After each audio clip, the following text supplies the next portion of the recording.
Good morning. We still have people coming in. It's always nice if the outside chairs are available for the latecomers. And as the choir's not singing an anthem this morning, so if you do see people coming in, they don't have a place to sit, you can direct them up here. They can sit in the choir. It's not a binding contract. It gives me a chance to hear them sing, huh? Let's start with our morning song, which is in the gray hymn book, hymn number 170. We are a gentle, angry people. Those of you that are joining us online, you can find the lyrics to the song posted in the chat. When we get to the fifth verse, we're going to follow composer Holly Near's suggestion that we sing, "We are all in this together." And I will remind you of that when we get there.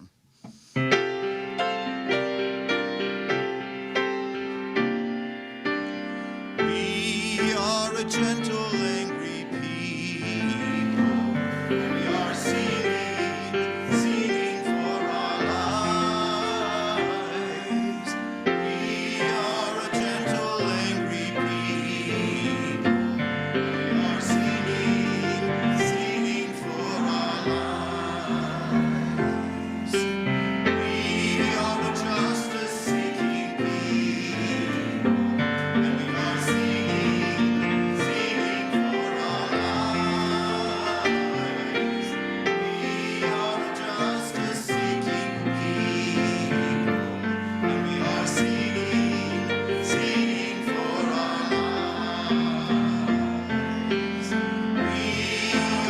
are young and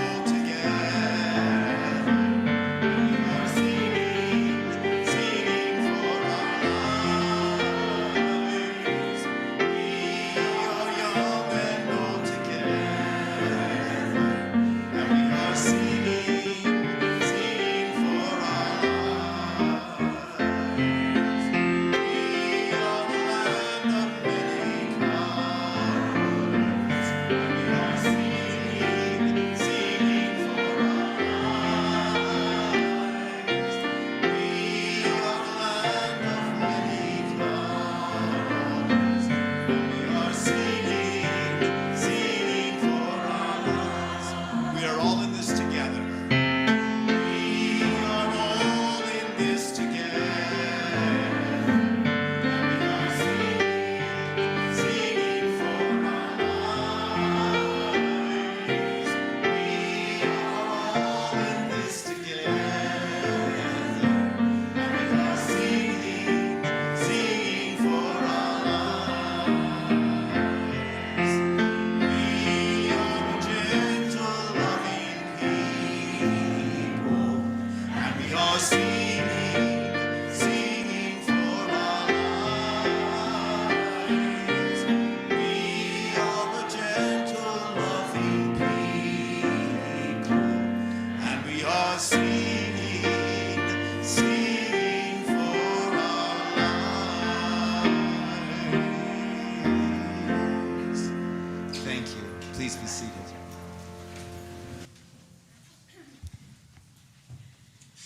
Good morning. Welcome to the Olympia Unitarian Universalist Congregation Worship Service. We welcome each of you to the celebration of love and to this congregation. The OUUC community comes together in the mutual promises and possibilities of our covenant. We envision an interconnected world that is loving, just, and healthy. We commit to live out our mission to welcome and wonder, embrace and empower, bridge and become. We are so glad that you are here. My name is Reverend Mary Geer, and I'm honored to serve as the minister for OUUC. I use she, her pronouns. Leading worship with me today are the Reverend Carol McKinley and the Reverend Summer Albayati.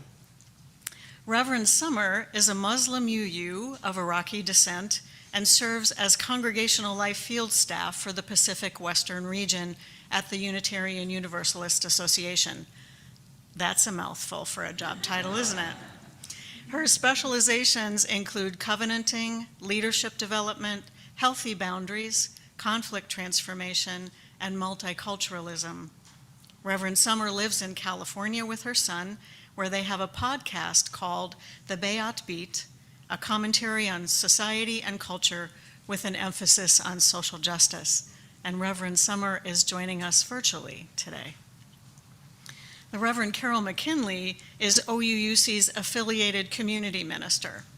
She has served on the Pacific Northwest District and the Pacific Western Region's Healthy Congregations team and has an abiding interest in the power of covenant in Unitarian Universalism. We are joined this morning by Troy Fisher, our music director, and the Reverend Sarah Lewis, the Director of Community and Faith Development. So just a few logistics.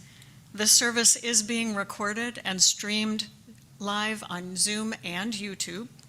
For those here in the sanctuary, you can see subtitles and view the chat on the screen up in the corner.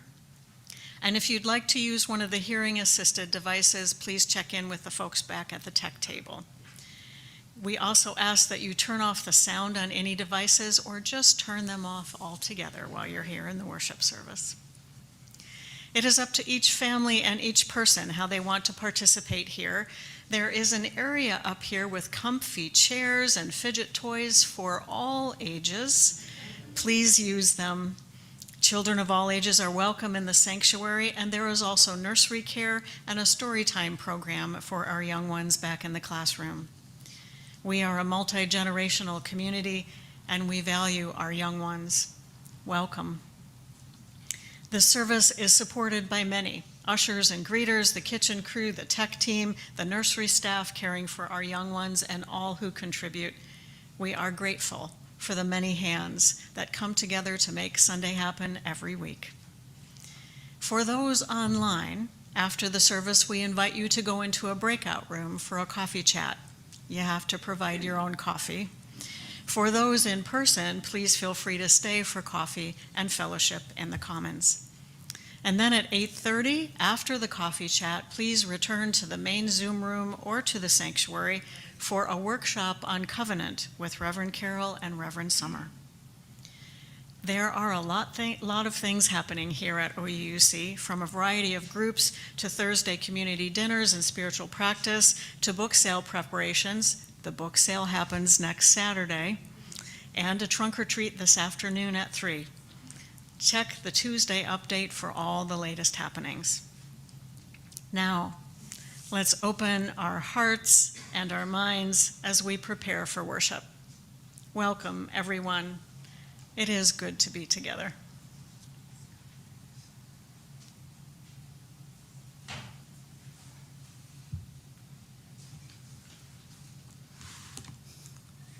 This morning, and every Sunday morning, we join Unitarian Universalist congregations around the world in lighting a chalice, the symbol of our faith tradition. Please join me as we light our chalices together with these words by the Reverend Teresa Soto.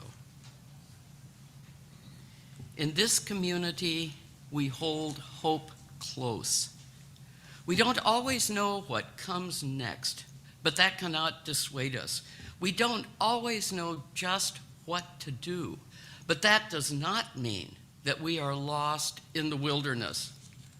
We rely on the certainty beneath the foundation of our values and ethics. We are the people who return to love like a North Star and to the truth that we are greater together than we are alone. Our hope does not live in some glimmer of an indistinct future. Rather, we know the way to the world of which we dream, and by covenant and the movement forward of one right action and the next, we know that one day we will arrive at home.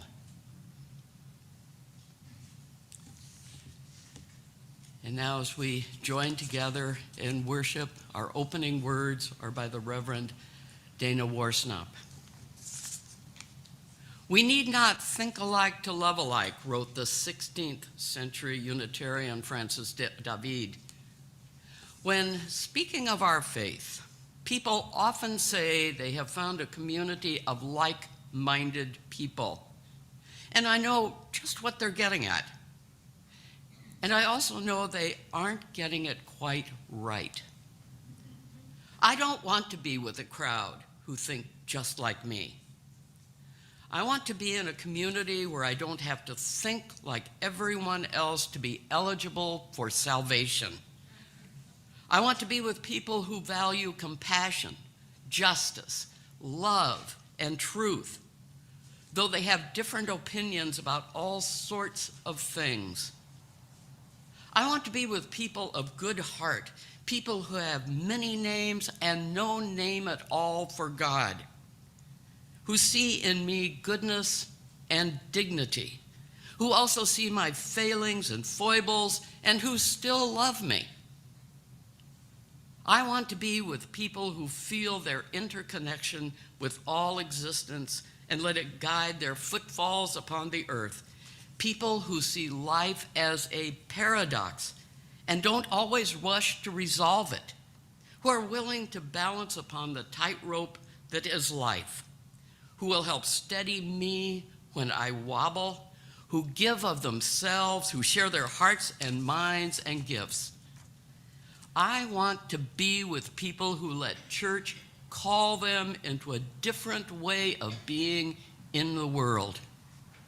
People who support, encourage, and even challenge each other for more ethical living, who are willing to be uncomfortable trying to get there, who inspire one another to follow the call of the Spirit, who covenant to be honest, engaged, and kind, who strive to keep their promises and hold me to the promises I make.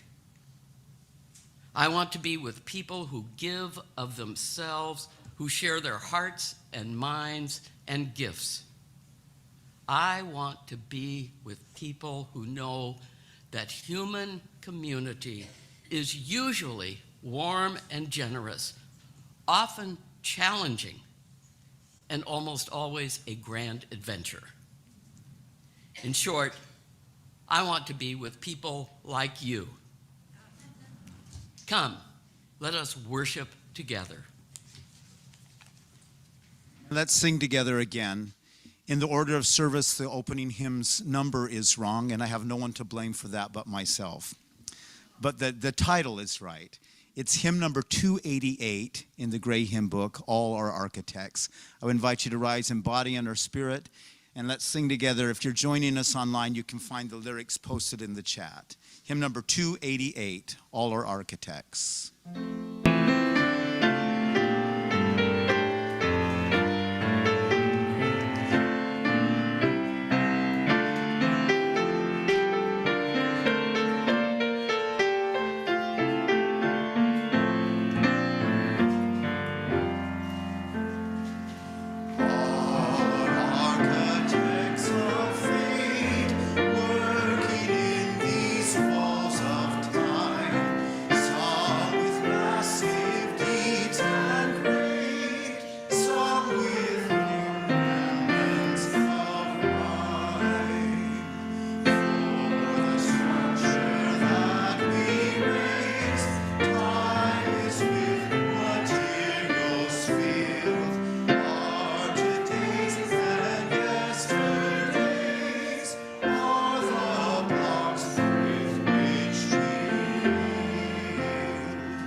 Good morning.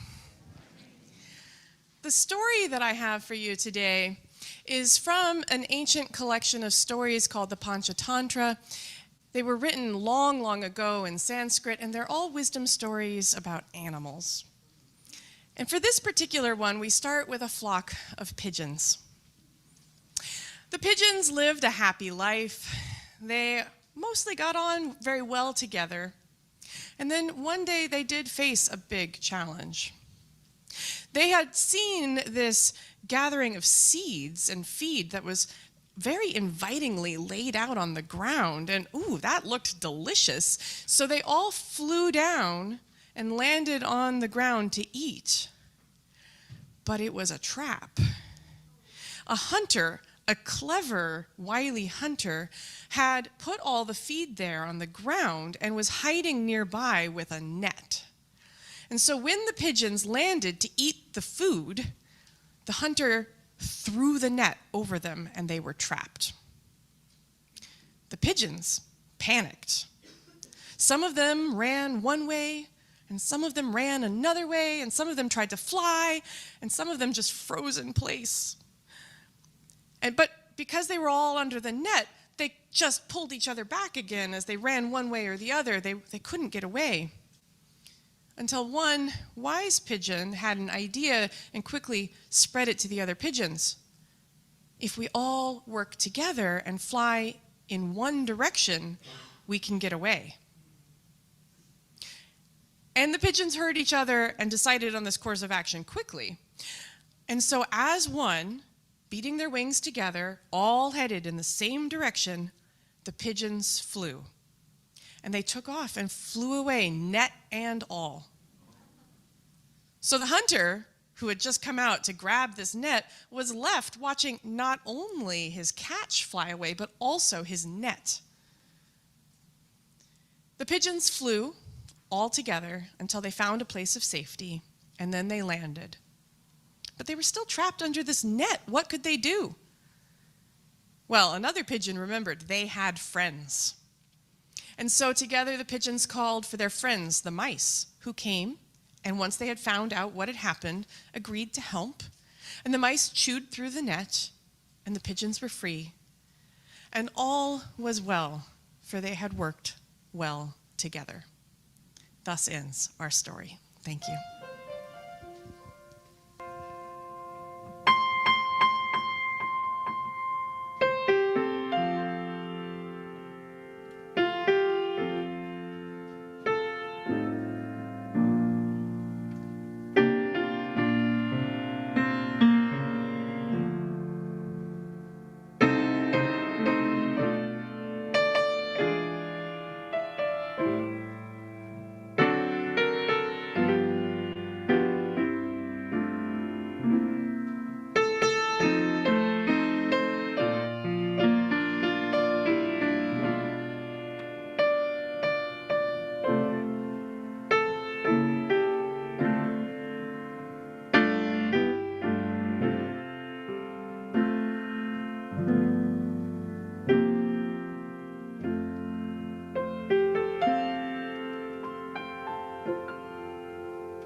Each Sunday, we express our gratitude by joining together in service to our community and to something greater than ourselves. The offering that we will collect here does two things. It supports the ongoing work of OUUC, which is also supported by our regular pledges. This offering also supports an organization that serves the community in harmony with our Unitarian Universalist principles. Our Share the Plate recipient for the months of September and October is the Olympia Free Clinic. Here's what they have to share about their work.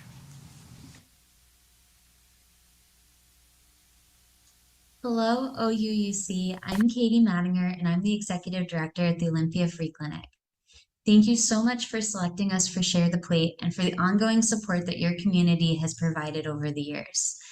The Share the Plate was the first presentation I was ever able to give as the Executive Director of the Olympia Free Clinic 4 years ago, and I have so appreciated the connection and ongoing support that we have felt with your community ever since then.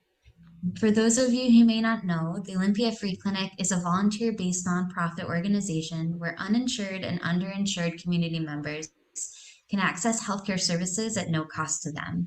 Nearly 100% of the care delivered at the Free Clinic is provided and administered by volunteers. Our patients come from a wide range of demographics, but the main thing they have in common is a barrier to accessing mainstream healthcare. Some of these barriers can include not having health insurance, not being able to afford care even if they have insurance, difficulty making or keeping appointments, a lack of transportation, or even social stigma. Your support will help us purchase medications, medical supplies, and equipment that lets us provide care to our patients so they can focus on healing and being healthy instead of worrying about the cost of their care.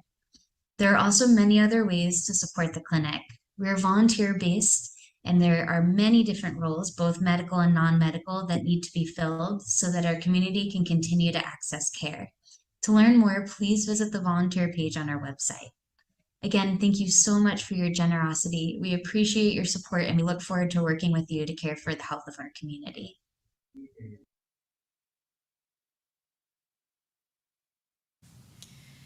You can participate in the offering by making a donation online through the church website or by texting the number that you'll see on the screen. You can also mail a check to OUUC or give generously in one of the baskets that the ushers will pass. May this offering sustain and grow the life and mission of this congregation. May we give in love and in hope. May the offering now be generously given as it is gratefully received.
Thank you so much for your generous gifts. We came together this morning bringing the complexity of our lives. In this space, we share from our hearts what brings us joy and sorrow, what makes us afraid and what makes us dance, what brings us worry and what brings us delight. Let's open our hearts to the complexity of our own lives and the lives in our community. You will hear a drum beat as we share today. It brings into our awareness that our individual hearts beat, and together we create the heartbeat of community. So right now, let's just take a deep breath together, in and out. And let's open our hearts to the complexity that is our lives and in our community today.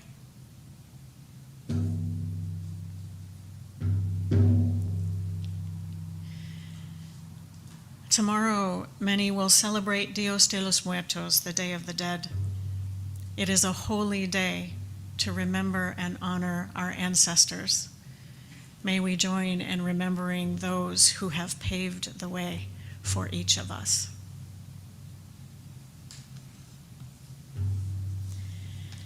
Thank you to all who sent good wishes and prayers for my brother Greg as he had surgery this last week. His surgery went well, and he is home recovering, preparing for the next phase of treatment.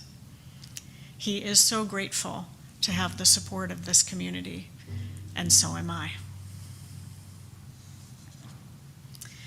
And last, Fred Kellogg shares the happy news that this past week he celebrated 30 years of sobriety. So we give Fred yay, Fred.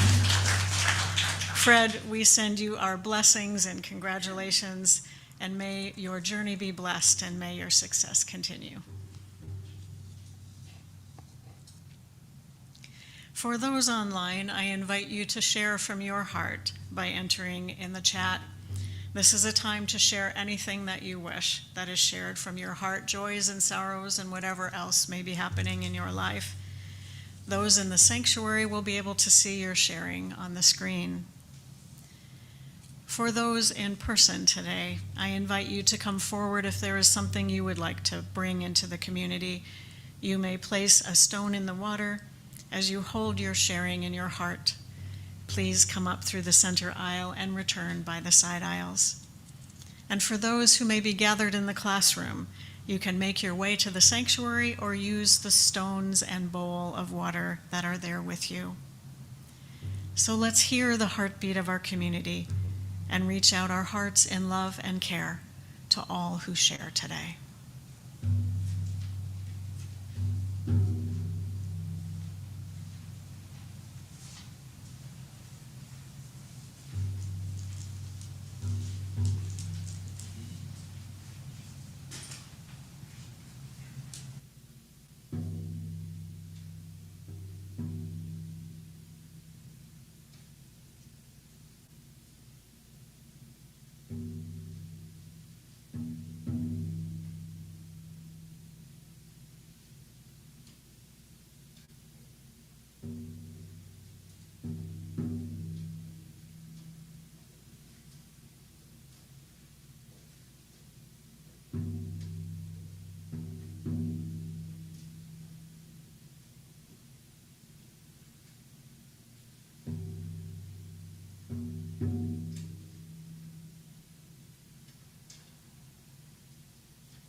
We'll place one more stone in the water for all that has been shared online, shared from the heart.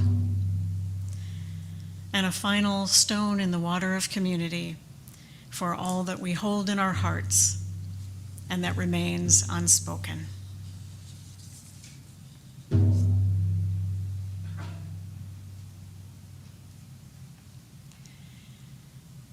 Let's take a moment now to harmonize our bodies and our breath.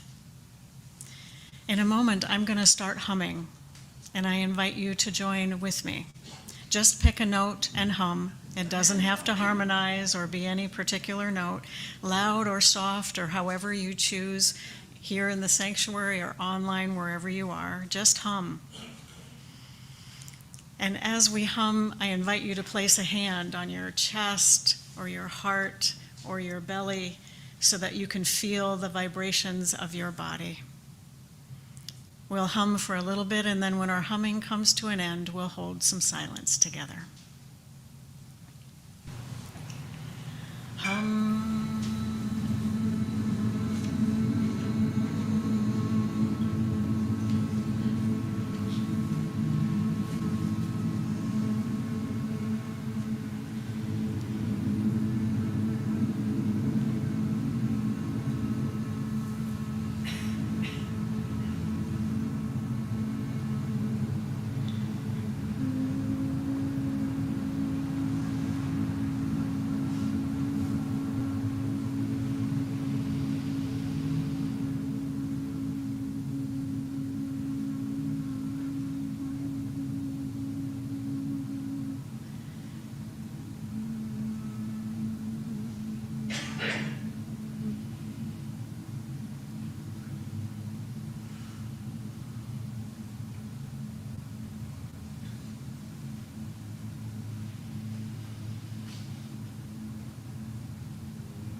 remain seated and sing together hymn number 1008 out of the Teal Hymn Book. When our heart is in a holy place.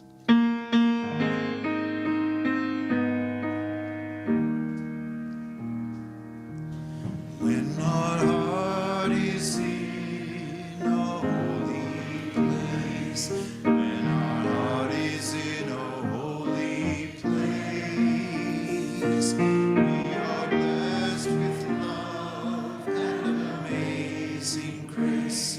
When our heart is in a holy place, when we trust the wisdom in each of us, every color, every creed and kind, and we see our faces in each other's eyes, when our heart is in a holy place, when our heart is in a holy place, when our heart is in a holy place, we are blessed with love and amazing grace. When our heart is in a holy place, when we tell our stories from deep inside, and we listen with a loving mind, and we hear our voices in each other's words. When our heart is in a holy place, when our heart is in a holy place, when our heart is in a holy place, we are blessed with love and amazing grace. When our heart is in a holy place, when we share the silence of a sacred space, and the God of our heart stirs within, and we feel the power of each other's faith. When our heart is in a holy place, when our heart is in a holy place, when our heart is in a holy place, we are blessed with love and amazing grace. When our heart is in a holy place, when our heart is in a holy place.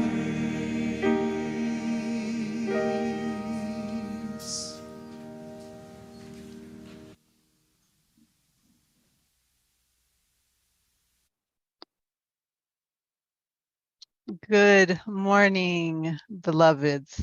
It is good to be with you this morning. Today's reading is from the work of the Reverend Dr. Hope Johnson.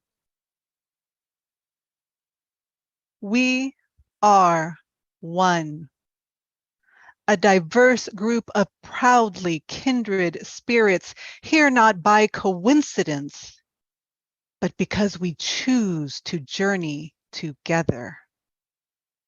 We are active and proactive. We care deeply. We live our love as best we can. We are one, working, eating, laughing, playing, singing, storytelling, sharing and rejoicing, getting to know each other, taking risks, opening up, questioning, seeking, searching, trying to understand, struggling, making mistakes, paying attention, asking questions, listening, living our answers, learning to love our neighbors, learning to love ourselves, apologizing and forgiving with humility, and being forgiven through grace, creating the beloved community together. We are one. Thus ends our reading.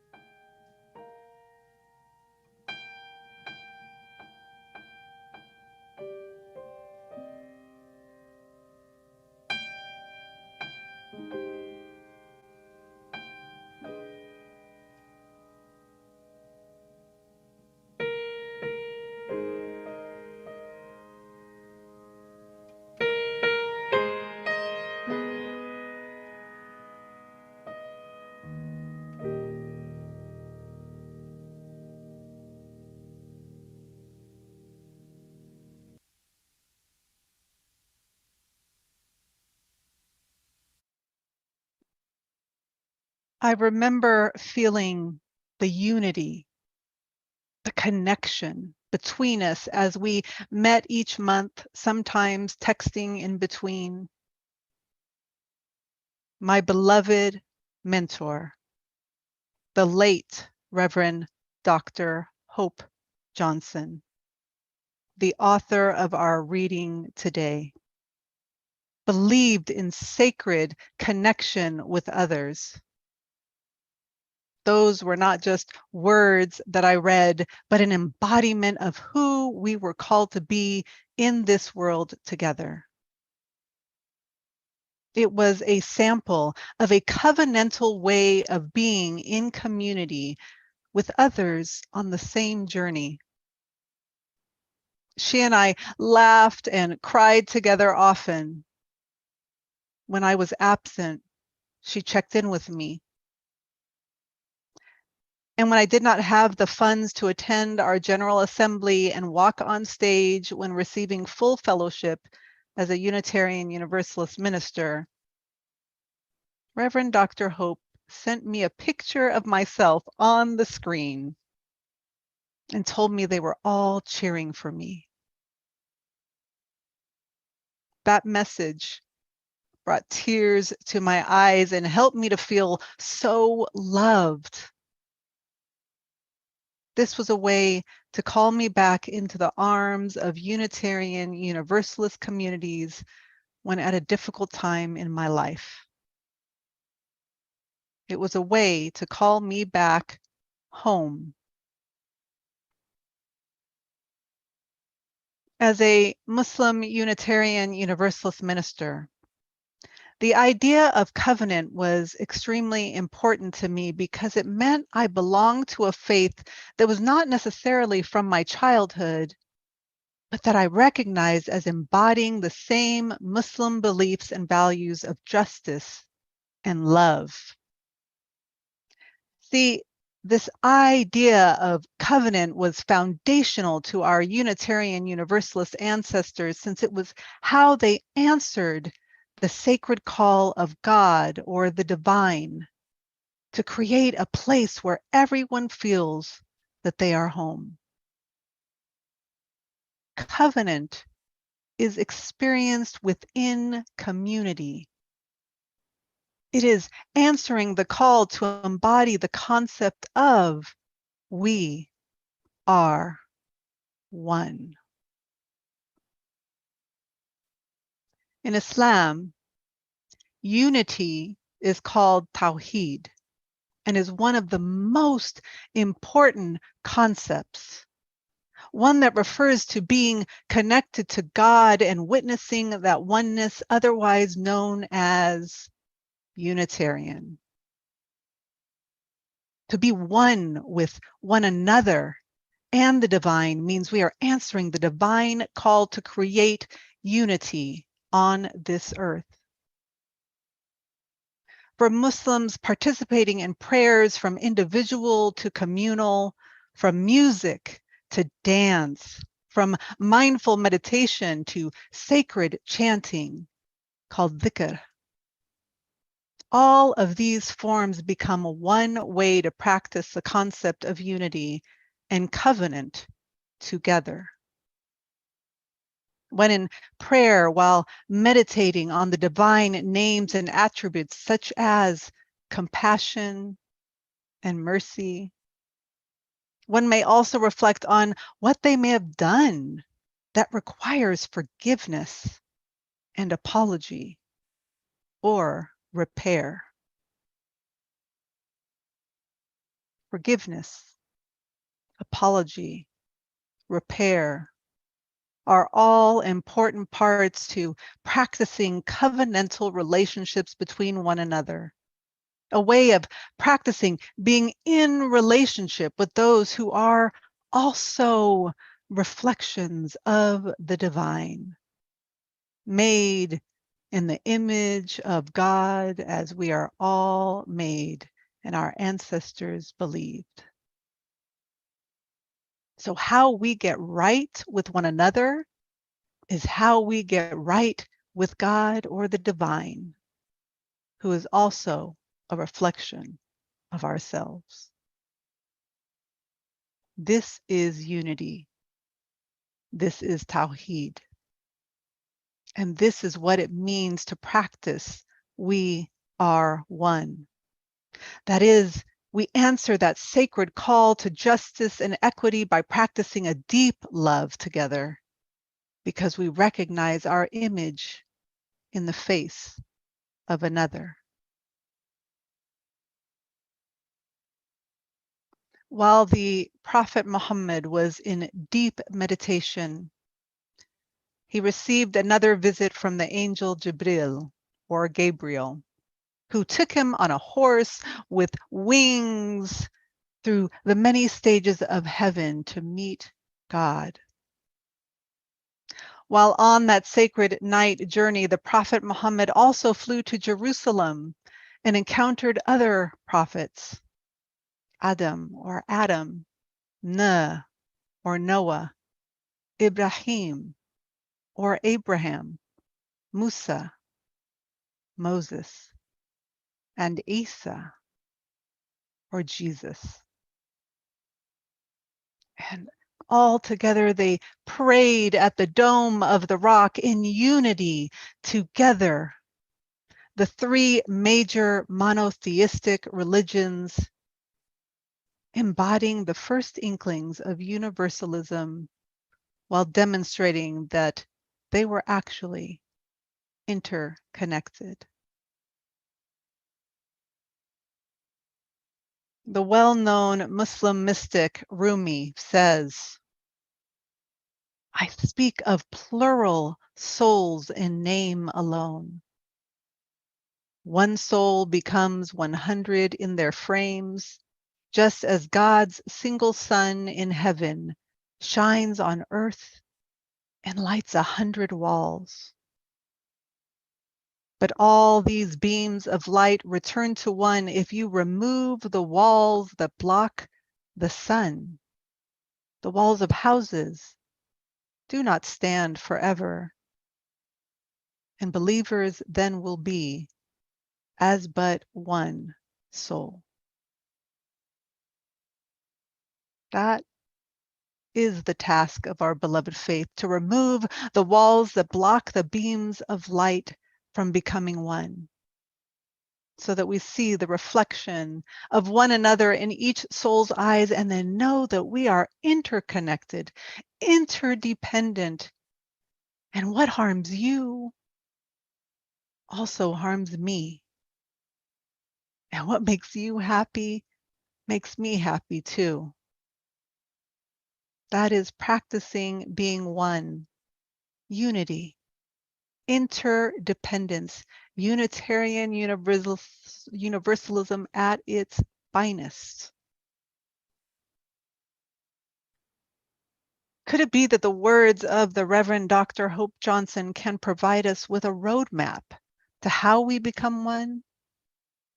Is it really that we need to laugh and love and share and storytell and forgive and apologize and take risks and search and open up in order to learn what it means to love ourselves and one another? Is that the path to unity, to Tawheed, to interdependence, to justice, to beloved community? Is that the charge for our Unitarian Universalist faith? I want to request that you reflect on these two important questions. When you are going through a difficult time, does your faith, your Unitarian Universalist community hold you?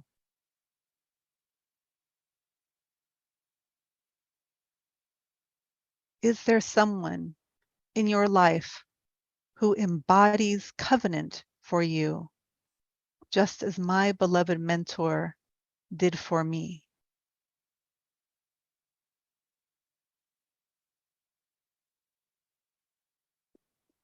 It is my hope, my prayer that you are able to answer yes to both of those questions.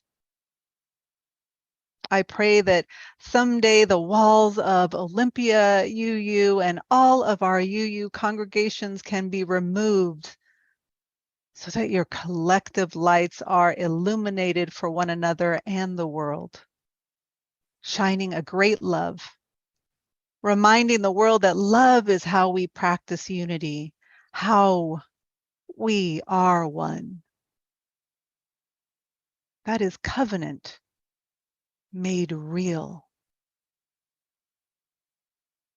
Covenant,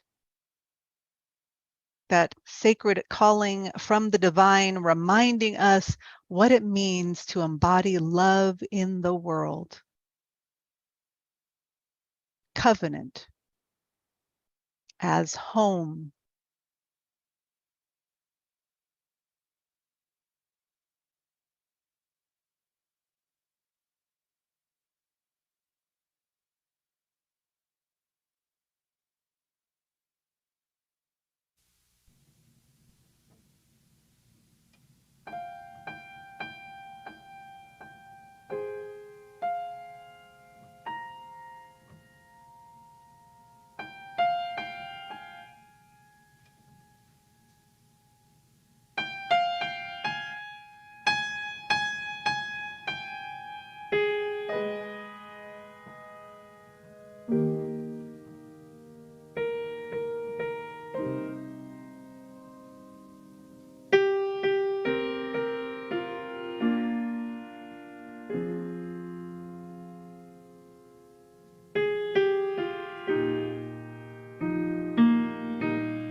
How do we go from "we would be one," the lyrics of that beloved hymn, how do we go from "we would be one" to "we are one"?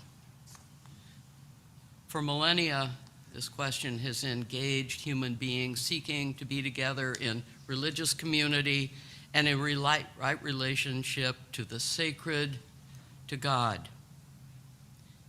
Unitarian Universalists continue to be challenged by that question. How do we, bringing to our congregations an amazing diversity of beliefs and practices, become one? Now, Orthodox religions responded to the question of how to be one with a creed. Many of us, including myself, came from a tradition in which Sunday worship includes recitation of a creed, which begins, I believe, on one God, the Father Almighty, maker of heaven and earth. This affirmation offers a consistent understanding of what right belief and what God are, as the church has come to know it. The creed forms the center of that religious community, emphasizing its believers' consistent communal understanding of religion, God, creation, morality, salvation. This statement of belief did not sit well with early Unitarians, who with their different understandings of God sought another way to be in religious community, a bond of mutual relationship, not mutual belief.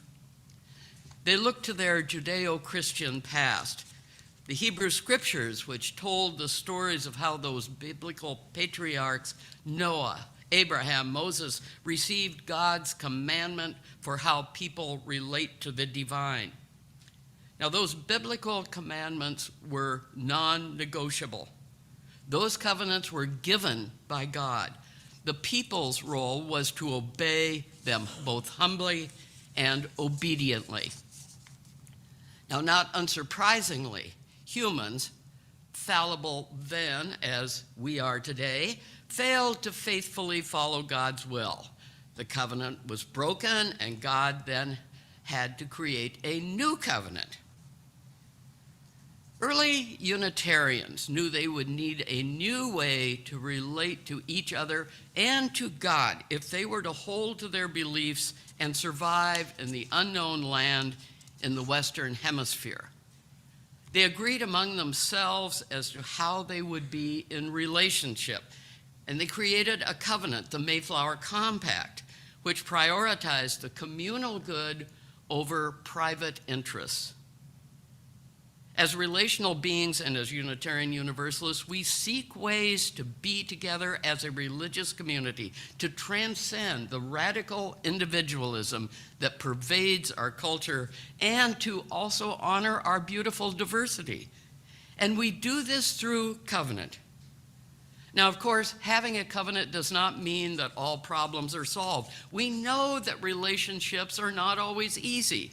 How do we create community when we have conflicted feelings, not only about theology, but about some people, about congregational priorities?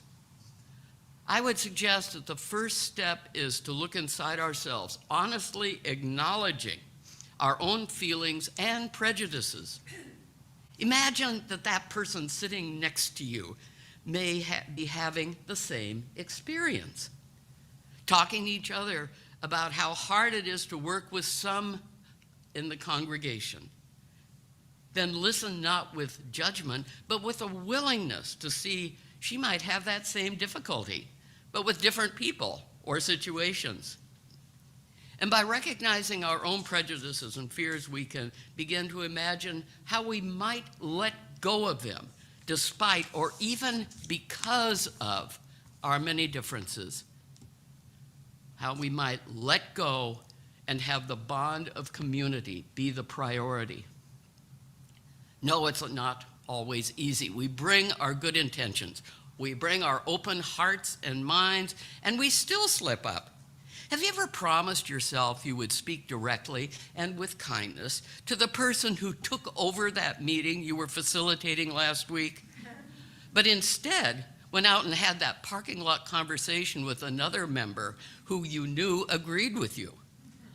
Now, no doubt most of us have. We slip up.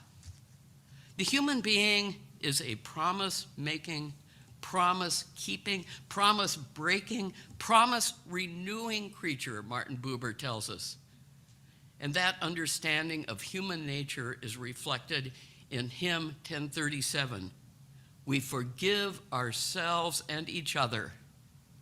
We begin again in love. Those promises are our covenant, reflecting the values of people who write it, putting into words a community's clear expectation of how relationships are deepened in community.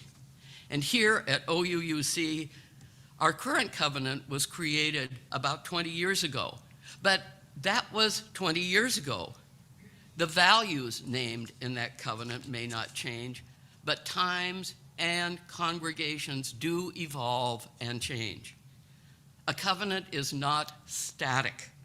It is a living document that can and must be re-examined and, if needed, revised or rewritten, as OUUC is in the process of doing now.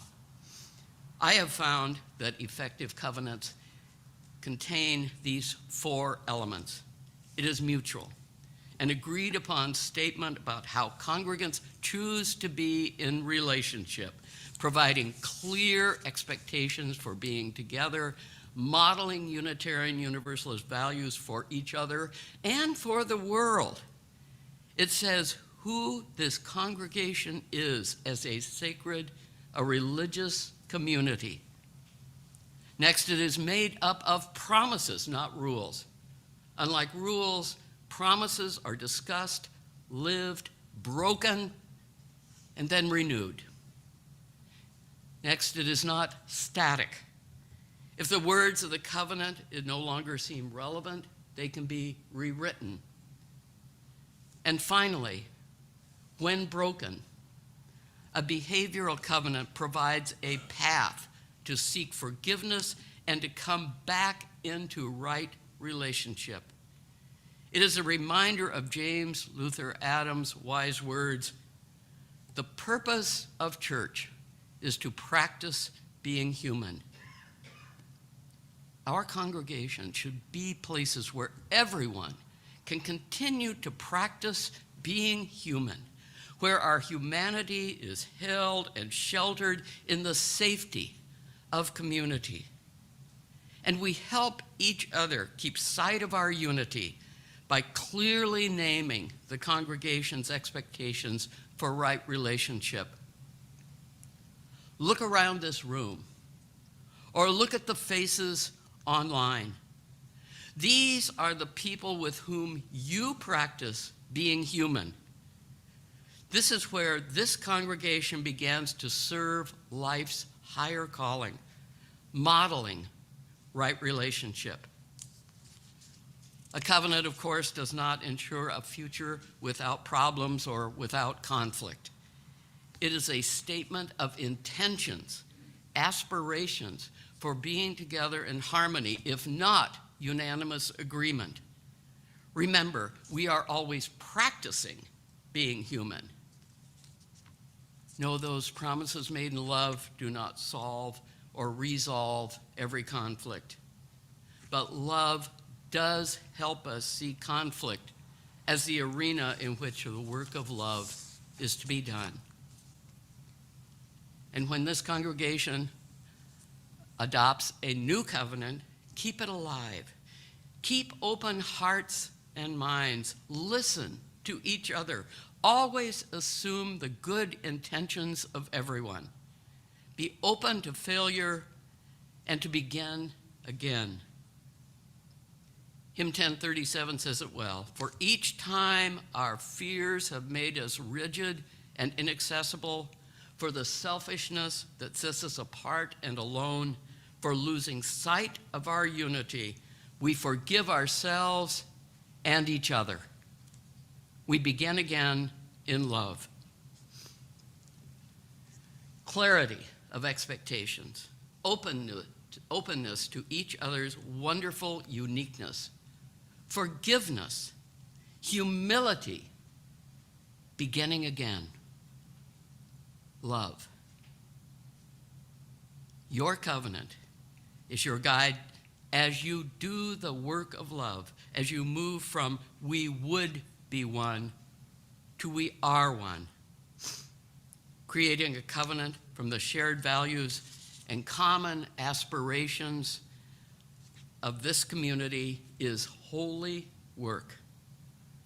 Hold up your covenant as your sacred document, a document reflecting the commitment, the compassion, the forgiveness, the love that lives between and among you and this life we share. Let us be in silence together.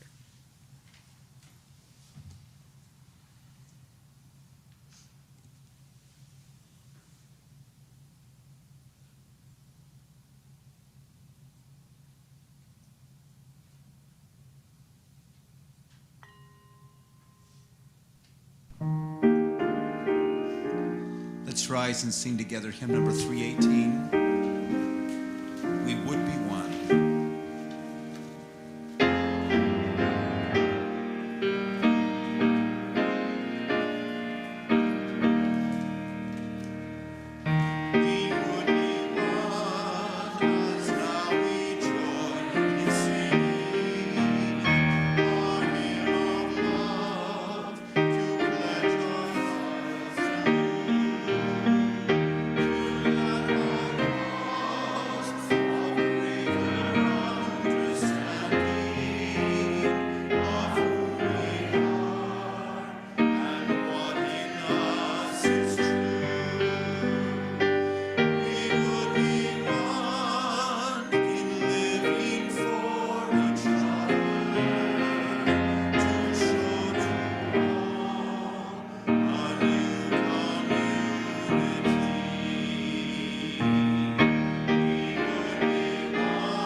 Please remain standing as we extinguish our chalice with these words.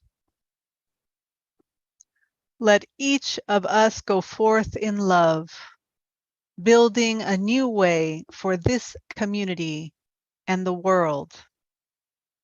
Inspired by the spirit of covenant, let each of us affirm and celebrate the joy, goodness, and beauty of this life we share.